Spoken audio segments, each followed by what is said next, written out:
Está no ar mais um Diálogo Espírita. Nosso tema livre de hoje nós vamos falar sobre as diferentes classes de espíritos. O que pensam, quais são seus sentimentos, o que fazem. Assemelham-se aos encarnados ou são muito diferentes em relação a estes? Depois do nosso quadro O Espiritismo Responde, nós teremos explicações a respeito do que o espírito faz durante o sono fisiológico e também em relação às figuras de Jesus e Deus. Seriam uma única pessoa? Fecharemos o nosso programa com o quadro Presença Literária, que traz o livro As Vidas Sucessivas, do Coronel de Rochat, um excelente compêndio a respeito das regressões de memória, sobre a reencarnação e outros assuntos atinentes. A partir de agora, com vocês, Diálogo Espírita.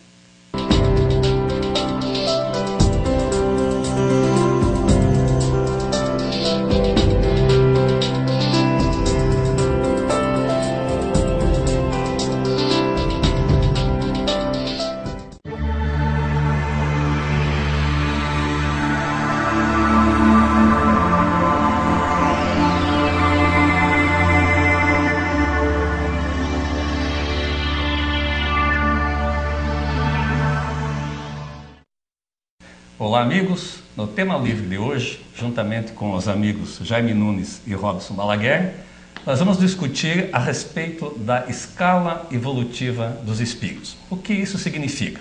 Muito bem, durante a codificação, quando Kardec perguntava aos espíritos, ele percebeu que não foram só os espíritos mais evoluídos que se comunicavam. Tinha os espíritos também que eram menos evoluídos, que tinham menos conhecimento. A partir daí, então, Kardec resolveu fazer uma escala espírita para ver onde que os espíritos se enquadram. Não só os encarnados, os desencarnados, mas também nós aqui encarnados. Nós também nos encontramos numa certa escala. Então, Jaime e Robson, é interessante que nós comecemos a discutir aqui quais são essas escalas, para que a gente, no decorrer do programa, então, acabe se enquadrando aí. Então, Kardec classificou a escala evolutiva dos espíritos da seguinte forma. A primeira classe são os espíritos puros, aqueles que já atingiram um patamar em termos de evolução. São aqueles espíritos que já estão lá próximos de Deus, digamos assim. Na segunda classe estariam os espíritos superiores. E na terceira classe, os espíritos de sabedoria, que aí entrariam também, na segunda classe, os bons espíritos. Me desculpe, que entrariam os espíritos de sabedoria, os espíritos prudentes, ou os sábios, os espíritos benevolentes, e na terceira classe estariam então os espíritos inferiores. Estariam incluídos aí os perturbadores, os neutros, os pseudo-sábios, os levianos e os impuros. E eu começo perguntando então a vocês, amigos, aonde eu me enquadro nessa escala evolutiva? Vamos pegar aqui primeiro, né, na nossa classe terrena. Aonde nós nos enquadramos e por que nos enquadramos numa dessas escalas, Jaime? O nosso caso, de certeza, nós somos espíritos imperfeitos ainda. Todos que estão aqui estão num processo evolutivo, buscando corrigir as suas falhas, os seus defeitos, que são muitos.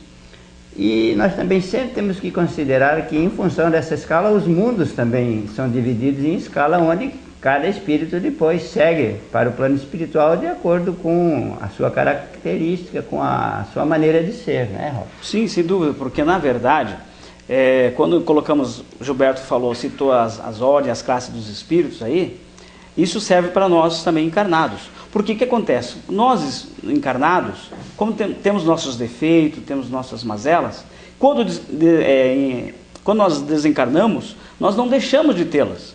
Certo? E nós vamos seguir nesse caminho propenso com as mesmas atividades que nós tínhamos aqui, ainda no plano espiritual, tentando, digamos, desenvolver aquilo que a gente já ainda fazia aqui.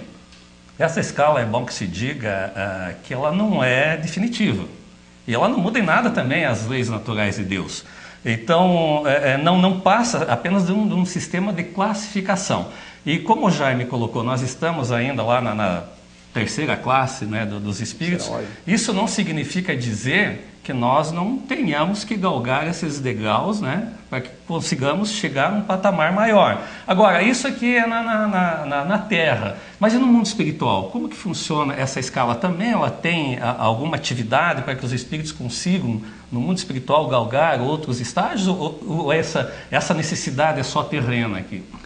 Não, essa necessidade é também no plano espiritual, porque é lá que a gente planeja essa transformação, a busca da evolução, do progresso dentro da possibilidade da reencarnação.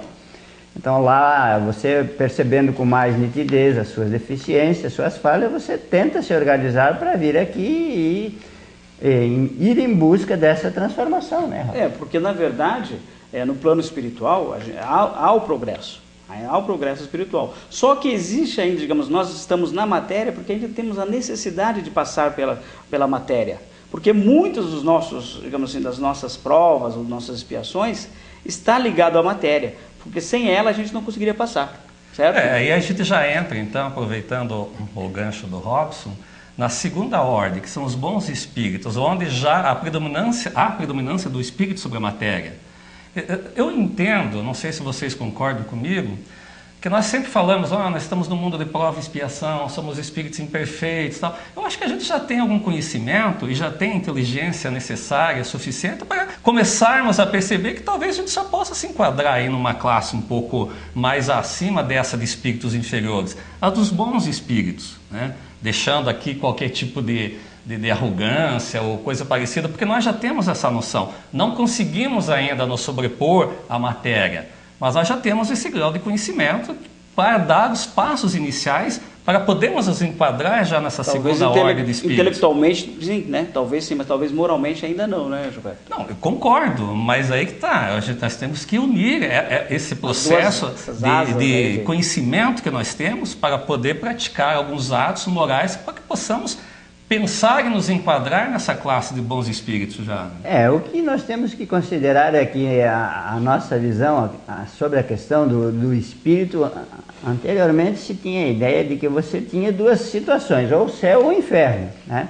Agora nós já sabemos que existe um número limitado de condições para o espírito estagiário. Então, de acordo com a sua evolução, o seu progresso, ele vai para vários lugares diferentes, com as suas conquistas, mas não tem ninguém fadado a ser castigado eternamente. Então agora nós já compreendemos que ninguém vai sofrer de penas eternas. São momentos, são situações temporárias onde o espírito estagia, e o nosso querido Chico dizia uma coisa muito interessante: não existem espíritos maus, existem os menos bons. Até porque, em se falando de estágio evolutivo dentro dessa classificação de espíritos, cada qual é que sabe exatamente onde se encontra. Talvez, eu insisto nisso, nós não estejamos ainda numa classe acima daquela classe de espíritos inferiores.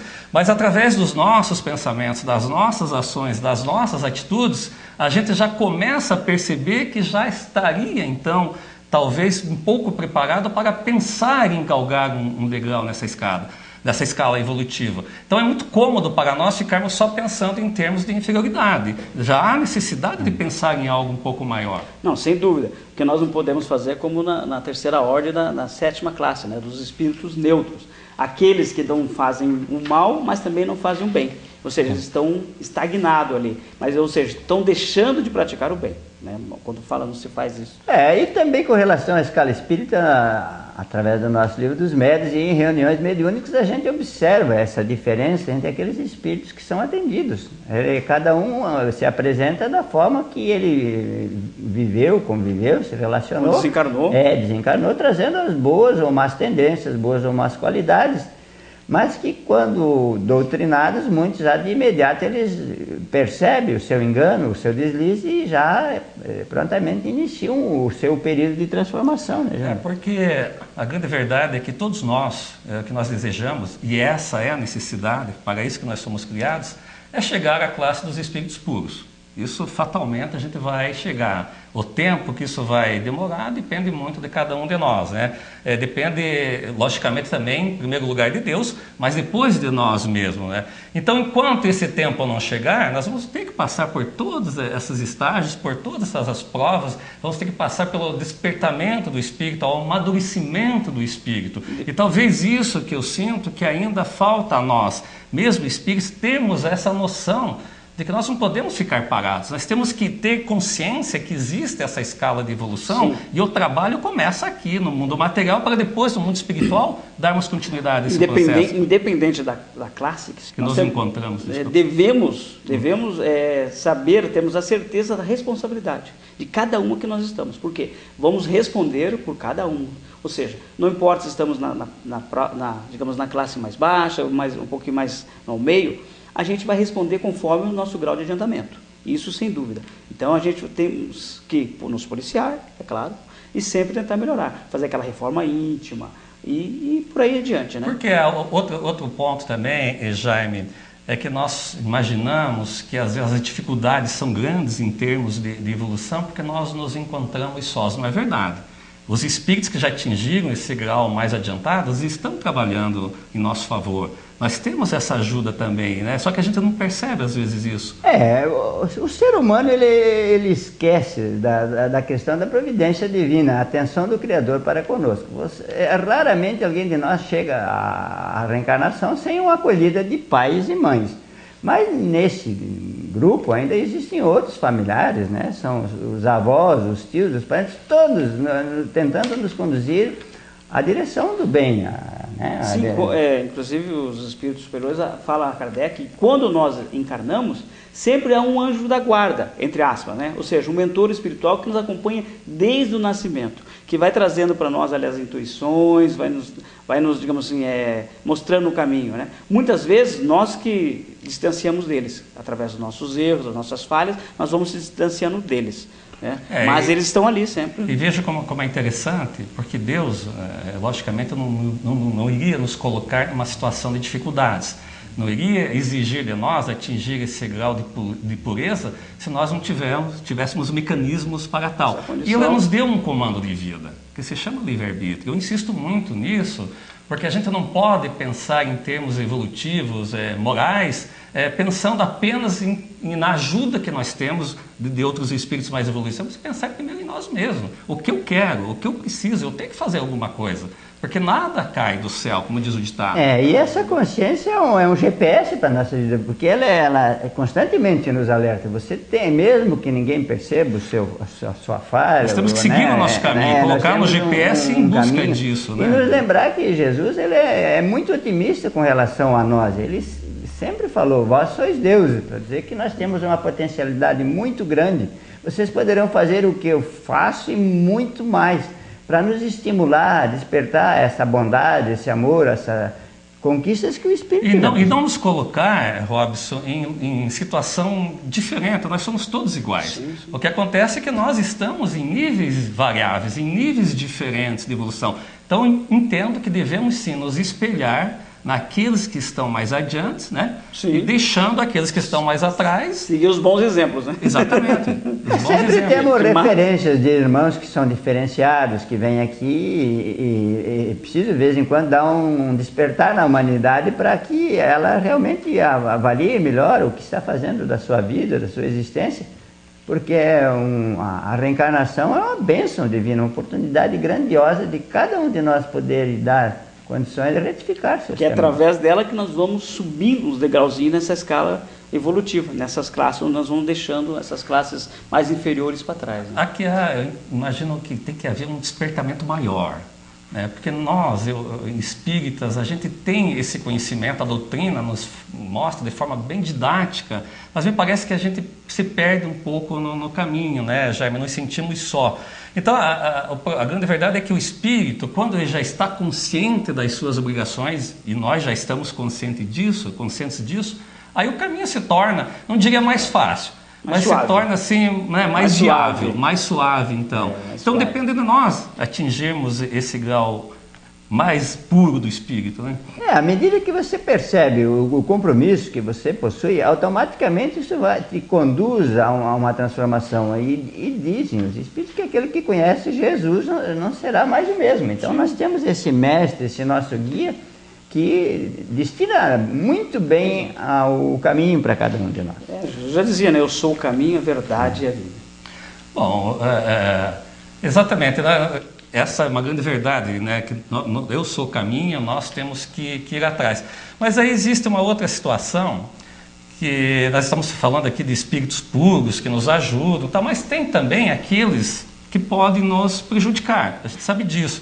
Então existem os chamados espíritos mais inferiores em termos evolutivos, que são os chamados Satanás, o demônio, o diabo, ou coisa parecida, como vulgarmente se chama em outras religiões. Existe isso, Jaime? Não. Robson, aquele espírito que vem, o demônio para te prejudicar, para te incomodar. Não existe o demônio, não existe Satanás, não existe nada disso. O que existe são espíritos inferiores, né, que estão a caminho, digamos, da evolução. Mas isso não indica, digamos, que eles vão ser eternamente inferiores. Se fosse assim, Deus estaria falhando na sua missão, como Criador, de como um Deus que é justo e bom, que perdoa os seus filhos. Como ele criaria, digamos, o Satanás ou o demônio, e esse continuaria perpetuamente por mal. Então essa ideia de que falha, tem um diabo incorporado, um Satanás, isso aí, apesar de nós espíritos respeitarmos, sim, mas são alguns dogmas que vêm lá da igreja. E são atitudes momentâneas, a gente sempre tem que ressaltar isso, né, Gilberto? Me desculpe interromper, Jaime, para você comentar, as pessoas que tentam incutir isso, então, aos seus fiéis, de que o demônio está incomodando, está atrapalhando, na verdade, esse processo de evolução do espírito encarnado. E é uma falta de caridade. Você sempre tem que olhar o ser com potencialidades para o bem. Então, o trabalho é na direção de fazer com que esse irmão desperte, encontre um caminho. Talvez não seja nem maldade, mas é falta de conhecimento, né? De saber que nós fomos criados simples e ignorantes. Todos nascemos iguais e temos nossa escalada evolutiva. Uns vão chegar primeiramente lá na frente, como o Gilberto falou já do livre-arbítrio, dependendo do seu livre-arbítrio, das suas escolhas para o bem e para o mal, isso vai fazer com que ele atrase ou ele adianta. Mas que o demônio, o Satanás está ali atrapalhando ou fazendo tal coisa, não. Existe sim espíritos sombrios, das sombras, que venham às vezes nos atrapalhar, que venham nos... Mas devido ao nosso padrão vibratório, qual nós, digamos, puxamos, né? Tipo como se fosse um imã, né? A gente atraímos eles para nós, devido ao nosso comportamento moral. Pois mas isso a gente volta novamente, então, Jaime, estamos quase chegando no final, de que depende de nós, então, sabemos diferenciar isso. O que seja, então, não um demônio, não um Satanás, um diabo, mas um espírito, talvez não um espírito inferior, um espírito brincalhão, um espírito que vem aqui para zombar da gente, para nos desviar do caminho. Então, nós devemos saber nos conduzir, diferenciando quais são aqueles espíritos que querem ajudar e aqueles que querem atrapalhar, né? E pedir muito por eles, né? Interceder através da oração para que eles consigam o seu despertar também, porque são irmãos nossos, não são diferentes de nós. Às vezes nós achamos que somos melhores, estamos num patamar diferente, mas somos bons numa parte, mas somos deficientes em outras. Então ele é alguém também que ama, que assim tem apreço por algumas pessoas.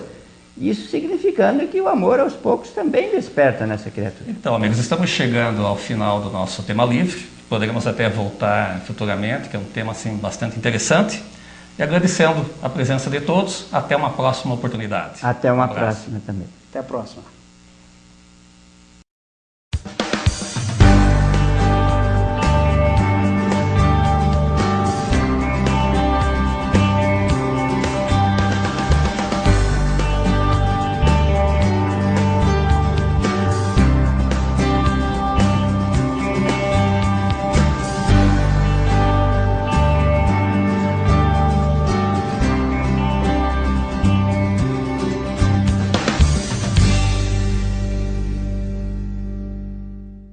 você tem um familiar ou amigo com problemas de álcool ou drogas, venha conhecer a comunidade psicossomática Nova Consciência em Capivari. Uma clínica com médico, psicólogo, terapeutas e especialistas no tratamento da dependência química. Atendemos pacientes do sexo masculino com período de recuperação de 4 a 6 meses para desintoxicação, terapia, conscientização e renovação de valores. Maiores informações, acesse comunidadenovaconsciência.com.br ou ligue 34917000 com Saulo ou Arnaldo. Minha Escolha é Viver é um dos mais recentes lançamentos da editora M de Capivari, São Paulo, que possui um catálogo com mais de 400 títulos. Este romance de Fátima Moura narra a história de 2 irmãos de temperamentos diferentes e muito amigos, que acabam envolvidos com as drogas e disputam afetivamente a mesma jovem. Contatos vendas@editoram.com.br e telefone 19 34 97 7000.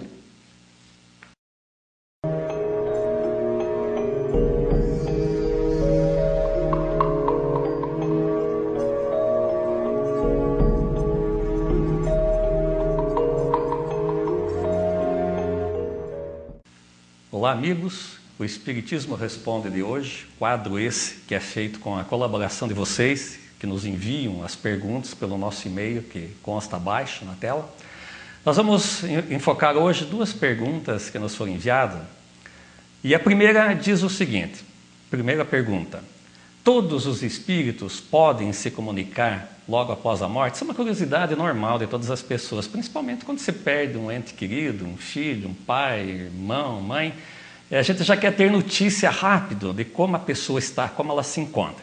Então a resposta é sim, pelo menos teoricamente, todos os espíritos podem se comunicar logo após a morte do corpo físico. Porém, a doutrina espírita nos ensina que o espírito ele sofre uma espécie de perturbação, que não pode ser confundida com desequilíbrio. E essa perturbação ela pode demorar horas, dependendo do tipo de vida que ele tenha tido na Terra, ou então demorar anos, ou até séculos, né? E os espíritos eles são desprendidos da matéria desde a vida terrena, desde que eles tenham consciência do que estão fazendo na vida bem cedo. Então, logicamente que depois que eles desencarnarem, se eles viveram na sua vida terrena preocupados com a matéria, preocupados apenas com coisas fúteis, eles vão demorar um tempo mais para ter consciência do desencarne. E isso acontece por quê? Em função do pouco adiantamento do espírito. E essa pouco adiantamento, essa necessidade que ele tem ainda da matéria depois de desencarnado, são comuns a gente ter notícia disso em trabalhos mediúnicos. Quando os espíritos se comunicam, não sabem que estão desencarnados, ainda estão vivendo em nosso meio. Então, repetida a resposta, pode se comunicar sim, vai depender muito do adiantamento evolutivo do espírito. É uma coisa assim, um pouco que depende, como eu falei, do espírito e depende muito também da necessidade das pessoas encarnadas em querer ter notícia dos seus entes queridos. Muito bem. A segunda pergunta de hoje é muito interessante, que se faz muita confusão. Jesus é Deus? Como é que a doutrina espírita vê esse dogma da Igreja Católica insistindo em dizer que Jesus é Deus? Logicamente que nós, espíritas, respeitamos muito todas as religiões, os seus pontos de vista, mas nós temos uma opinião muito própria a respeito disso.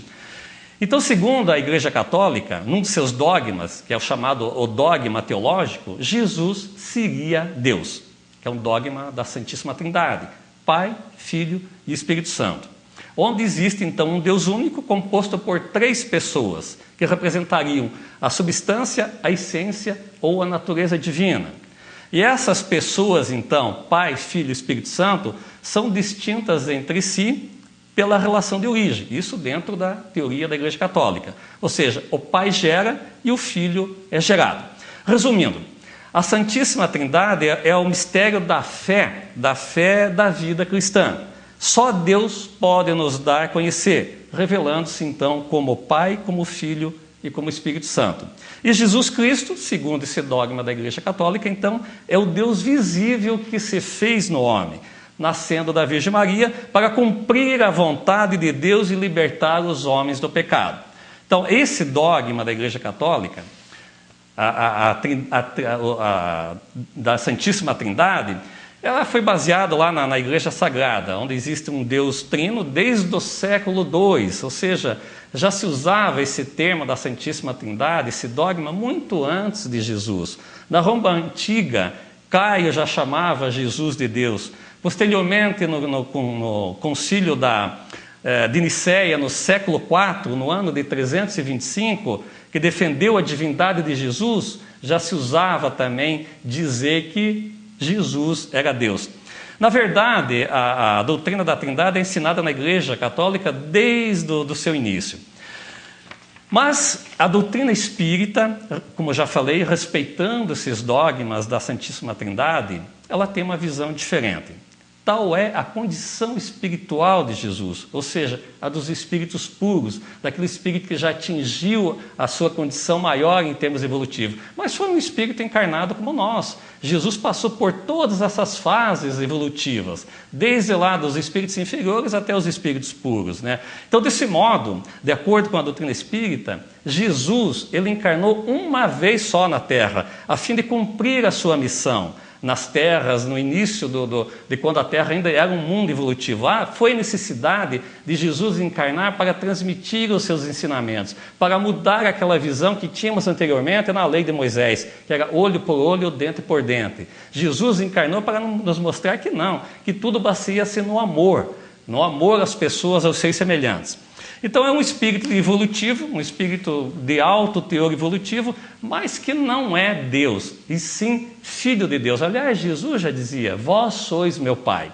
Então, deixando bem claro, respeitamos as outras tendências, os dogmas das outras religiões, mas Jesus, na visão espírita, não é Deus, e sim um espírito que passou por todos os estágios evolutivos, um espírito como todos nós. Espero ter conseguido responder a todos, pedindo novamente que mandem perguntas nesse e-mail que está logo abaixo para que nós possamos esclarecer à luz da doutrina espírita. Um grande abraço a todos.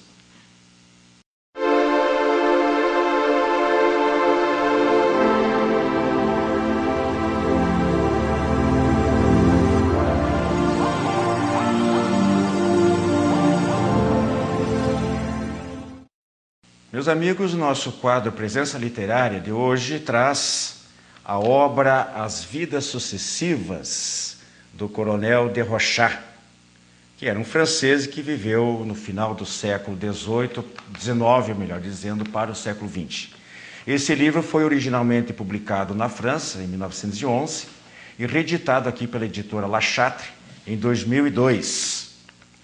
E tem a apresentação na capa, contracapa, melhor dizendo, do Hermínio de Miranda, um grande estudioso espírita também, que recomenda essa obra só por si só.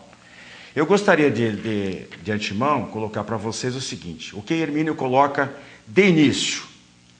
Diz ele que o livro foi escrito, o Alberto Rochat, uma inesgotável curiosidade intelectual e de vigorosa capacidade de trabalho. E mais abaixo ele diz o seguinte, são da melhor qualidade científica seus estudos, né, do Coronel de Rochat, sobre os fenômenos de exteriorização da sensibilidade e da motricidade, levitação, hipnose e estados de suspensão da vida. Muito bem, o Coronel de Rochat, na primeira parte, esse livro é dividido em 4 partes, ele fala sobre reencarnação, principalmente sobre a reencarnação, entre os egípcios, entre os caldeus, entre os hindus, gauleses, depois passando por Platão, Cícero, Virgílio, entre os hebreus, nos evangelhos, o que nós encontramos nos evangelhos a respeito da reencarnação, Orígenes, que é considerado um dos pais da igreja, São Jerônimo, Voltaire, Victor Hugo e Leon Tolstói, entre outros personagens. Todos eles se ocuparam de alguma maneira ou de outra sobre o assunto da reencarnação. Então não vejam que isso não é uma exclusividade da doutrina espírita, dos espíritas. Aliás, todo mundo sabe disso, porque os orientais, as religiões orientais, elas acreditam na reencarnação também. Na segunda parte, O Coronel de Rochat fala sobre as experiências com magnetismo e sobre hipnose. Então ele está preparando o leitor para as partes subsequentes, principalmente a terceira parte, onde no decorrer de cerca de 175 páginas, é a parte mais longa do livro, mas é também a mais saborosa. É onde ele trata das dezenas de sessões que ele mesmo fez com 18 pacientes diferentes, chamemos assim de pacientes, tratando de regressões de memória. E essas sessões duraram cerca de 7 anos. Não é? São então os casos descritos ali pormenorizadamente, de tal maneira que o leitor tem um quadro muito claro do estudo sério do de Rochat. Ele analisa ali o corpo astral, o perispírito, como nós espíritos denominamos, as experiências de quase morte, as lembranças de outras vidas, visões do futuro, reencarnações previstas e concretizadas, a premonição e o aparente conflito entre a fatalidade e o livre-arbítrio, que é um tema muito caro aos espíritas. Na quarta parte, o de Rochat apresenta as possíveis objeções e hipóteses contrárias às conclusões que ele alcançou durante todo esse estudo. Hipóteses que poderiam explicar, de alguma maneira ou de outra, né, o seu trabalho e trabalho de terceiros, porque ele não foi o único a se dedicar a esse tipo a levantar aquelas hipóteses. Ele cita, por exemplo, o caso da senhora Smith, publicado em 1900 pelo Sr. Flournoy, que estudou essa paciente lá atrás, 1894, 1895. Os 2 últimos capítulos da quarta parte e do livro tratam da evolução da alma e a religião do futuro. Neste religião do futuro, nesse item, ele cita 8 itens claramente transpostos do Livro dos Espíritos, onde ele concorda plenamente com as colocações de Kardec e dos Espíritos. Ressalta-se que o Coronel de Rochat não era espírita, Então, meus irmãos, no decorrer dessas 380 páginas do livro do de Rochat, As Vidas Sucessivas, vocês encontram uma excelente leitura para espíritas e não espíritas, e vale a pena procurar adquirir essa obra nas boas livrarias do ramo. Fica a nossa dica de leitura aí para vocês. Nosso grande abraço e até nosso próximo Diálogo Espírita.